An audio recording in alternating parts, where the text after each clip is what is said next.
ओम श्री गणेशाय नमः। नमो नारायण मित्रों, आप सृष्टि में जब आए थे, जब पैदा हुए यहाँ, किस तरह आप यहाँ फंसे और कैसे आपने प्राकृतिक सब जो इंद्रियों के जो भोग होते हैं उनको आपने पकड़ा। तो जैसे जैसे आप यहाँ फंसे हो ना, वैसे ही आपको निकलना भी पड़ेगा। तो बिना ज्ञान के तो निकला नहीं जाता, आपको ज्ञान लेना ही पड़ेगा, सत्संग सुनना ही पड़ेगा। क्योंकि आप फंसे कैसे थे? आप फंसे भी शब्द के द्वारा थे। जब एक बच्चा पैदा हुआ तो क्या हुआ उसके साथ? वो कोई भी शब्द को नहीं जानता था, क्योंकि बुद्धि उस समय नहीं थी। बुद्धि नहीं थी तो वो किसी शब्द का अर्थ भी नहीं समझता था। तो वो जब अर्थ नहीं कर पाती थी बुद्धि, तो शब्द का कोई महत्व नहीं था जो बाहरी शब्द आ रहे हैं। और दृश्य के लिए बच्चे की दृष्टि जो है एक अखंड में लगी रहती है, वो एक टक देखता रहता है, अपनी पलकें भी नहीं झपकाता। आपने देखा होगा, आप कभी बच्चे को अच्छे से अगर देखें तो आपको पता लगेगा कि हाँ, ये अवस्था रहती है। शब्द आप बोलते हैं कान के द्वारा, बुद्धि को अर्थ नहीं पता, तो उसका भी कोई महत्व नहीं।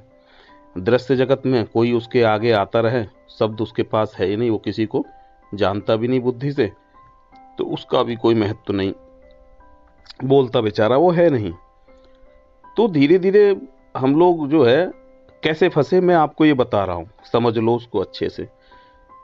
सत्संग का सुनने का यही फायदा होता है कि आप जैसे फंसे थे आप वहां से निकल जाएं किसी तरीके से। जैसे कभी कभी होता है ना, व्यक्ति वृक्ष पे चढ़ा और उसे उतरने के लिए रास्ता नहीं मिल रहा, अटक गया ऊपर, तो वो बेचारा बड़ी परेशानी होती है कि भाई मैं नीचे कैसे उतरूं।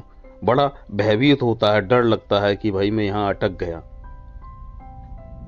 तो ये ही अटकन निकालने के लिए ना सत्संग सुना जाता है कि संसार में आप फंस गए, इससे निकलेंगे कैसे। तो यही जो आपका जो इंद्रिय ज्ञान आपने बच्चे को दिया, कैसे दिया? आपने उसको शब्द बोले, बेटा, मेरा बच्चा, प्यारा बच्चा, है ना, कुछ तो इस तरह के शब्द बोले। धीरे धीरे वो क्या है, उसकी आयु बढ़ने लगी।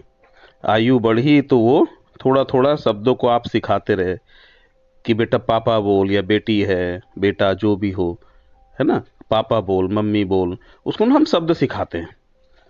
धीरे धीरे वो अपने मुंह से मम्मा, पापा, ऐसे ऐसे छोटे छोटे छोटे छोटे शब्द से वो निकालता है, कोशिश करता है, बच्चा प्रयास करता है, जो आप बोल रहे हैं उसको ना कैच करता है ना। तो वो धीरे धीरे जब शुरुआत में पापा मम्मी, अब क्या बच्चे ने बोलना स्टार्ट करा, अभी तक तो उसकी इंद्री जो है आंख की कान की भी एक्टिव नहीं थी। तो जब वो शब्द बोलना स्टार्ट करता है तो धीरे धीरे उसकी पलकें भी झपकना स्टार्ट हो जाती हैं, है ना। अब बच्चे का जो ऊपर का भाग होता है, सर का तालू जो हो, आपने वहां देखा होगा, वो स्पंदन करता रहता है। तो जैसे जैसे बच्चे को हम शब्द के द्वारा, कबीर साहब ने शब्द की बहुत बड़ी ताकत बताई है, और मैंने भी आपको कहा था कि शब्द की जो ताकत होती है उसको जो है समझो, अच्छे से नहीं समझोगे फंसे रह जाओगे, समझो उसको। तो वहां जो स्पंदन होता है, वो स्पंदन बच्चा जो है उस ब्रह्म शक्ति से, है ना, स्वयं से स्वयं में ही रहता है। लेकिन हम उसको शब्द के द्वारा धीरे धीरे उसको बोल बोलकर फंसा लाते हैं। जब वो बोलना स्टार्ट कर देता है तो वो क्या करता है, जो जो आप उसको बता रहे हैं उनके अर्थ समझता है कि मम्मी का अर्थ ये सामने जो रूप है ये है, पापा का अर्थ जो सामने रूप है ये है। तो समस्त जो अलग अलग रूपों के नाम रूप हैं उनको जानकर, उनकी जो है क्रिया आदि देखकर उनके बारे में फिर वो जानने लगता है। तो वहां क्या है, बुद्धि जो है अर्थ करने लगती है हर चीजों का, मन फिर उस पर विचार करने लगता है। बुद्धि अब हर चीज को जानने की कोशिश करती है, ये क्या है, ये क्यों है, ये कैसे है ना। तो ये जो आपको ज्ञान किस चीज का हुआ, सारा ज्ञान प्रकृति का हुआ।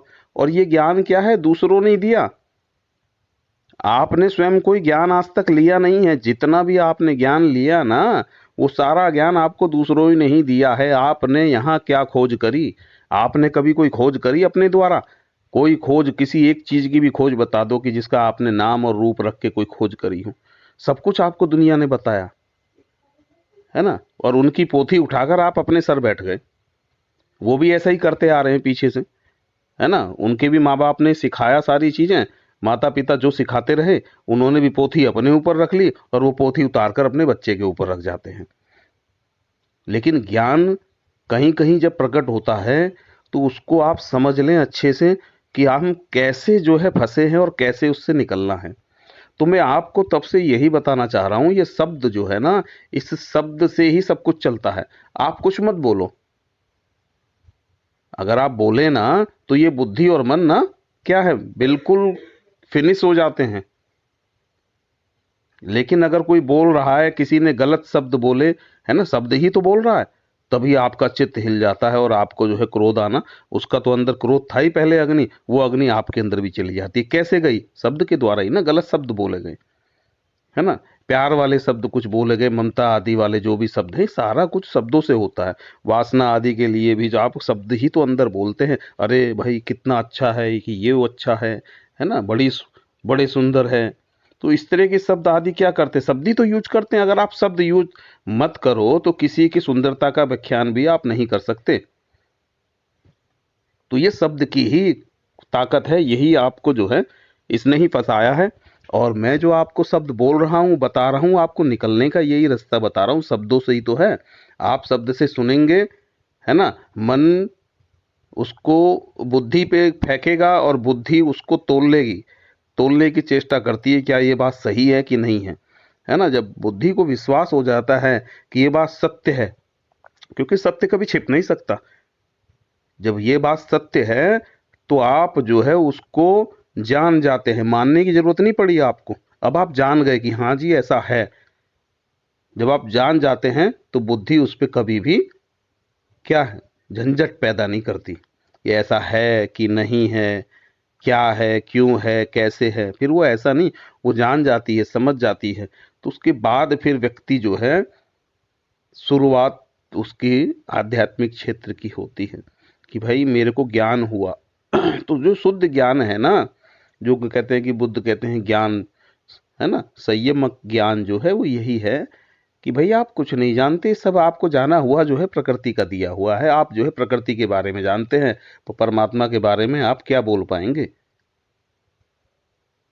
बोलना बड़ा मुश्किल हो जाता है, वहां तो उतरना पड़ता है। बोलते बोलते काम नहीं होगा, आपको उतरोगे तभी आपको पता लगेगा। कहना जब समुद्र की गहराइयों में आप उतरे नहीं तो कैसे पता लगेगा भाई। हमारा काम तो यही है कि आपको जो है आपके मन बुद्धि को समझाकर उसको शांत करवा सके। वो जब शांत होगी, उस शांत अवस्था में आपको ईश्वर जो है, मतलब अपना आत्म स्वरूप आपको दिख सके। दिखाई देने का मतलब ये नहीं कोई विषय वस्तु हो, मतलब आप अपने में स्वयं में हो जाएं। क्योंकि बहुत से लोग शब्दों को पकड़ लेते हैं, है ना। तो दिखाई देने का यही अर्थ कि वो आपको जो है अपने स्वयं में आप ठहर जाएं। तो ये जो ज्ञान आपका है,